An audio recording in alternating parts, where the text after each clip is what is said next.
नमस्कार सांग मैंने वर्तमान आज भिडियो मु आपण मान सहित डिस्कसन करने को जाऊँगी आगामी जो +2 काउंसिल परीक्षा आसवाक जाऊँगी +2 आर्ट्स सेकेंड ईयर इकोनॉमिक्स रो यूनिट 3 रो मु बछा बछा आपण मान सिलेक्शन क्वेश्चन नहीं कि आसुची जदि आपण माने यही सिलेक्शन क्वेश्चन गुडी को पढ़ी कि जिवे ताहले आपण माने यूनिट 3 रो आपण मान को 95% कि 99% क्वेश्चन एतिक भितर ही पाइबे।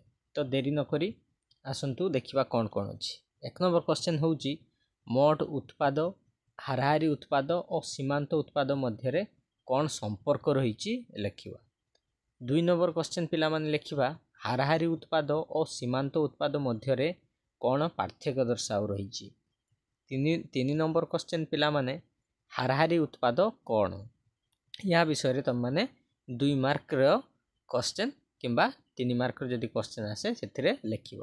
एवं 4 नंबर क्वेश्चन जो देखा खाउटी द्रव्य और उत्पादक द्रव्य कौन यहाँ पार्थक्य दर्शाओ आसो 3 नंबर क्वेश्चन। तापर 4 नंबर क्वेश्चन आसो वर्धमान उत्पत्ति और क्रमह्रासमान उत्पत्ति भितर पार्थक्य दर्शाओ यहाँ तुम मानकर 3 नंबर क्वेश्चन आसीबो। एटा आसीबो तमरो 3 मार्क क्वेश्चन। देन पिला माने आसीबो तमरो उत्पादर उत्पादन गुडी को लेख एहा मधुरी केउटी जगाण सीमित।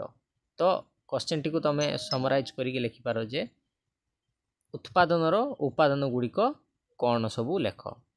तापर तुम माने क्वेश्चन अछि मोड उत्पाद और सीमांत उत्पाद मध्य पार्थक्य यहाँ आसीबो तुम मानकर 3 मार्क क्वेश्चन जहाँकि तुम पार्थक्य दर्शाओ भावरे लिखिबो बुझीगला। तापर क्वेश्चन आसीबो स्वल्प काल कहले आमे कौन बुझी थाउ। स्वल्प काल कहले आमे कौन बुझी थाउ यहाँ तुम 2 मार्क क्वेश्चन आसीबो।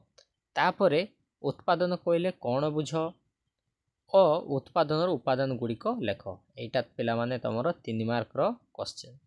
तापर आसीबो पिला माने उत्पादन फलन कौन लेख 3 मार्क क्वेश्चन यहाँ आसीबो किंबा 2 मार्क रे आसी जाई पारे। तो मु एठी कौन सी की माने डिवाइड करके लिखि नाई।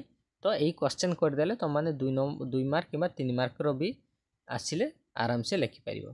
तापर लिखिबो सीमांत उत्पाद कौन तापर प्रांतीय उत्पाद बा तुमर कौन कहा जाए सीमांत उत्पाद मध्य एको आमे कहिताउ बा एको मार्जिनाल कौन करथाउ प्रोडक्ट मध्य एको कहिथाउ एमपी मध्य एको कहिथाउ। देन आसीबो वर्धमान उत्पन्न सूत्र वर्धमान उत्पन्न सूत्र काहाकू कहिबा।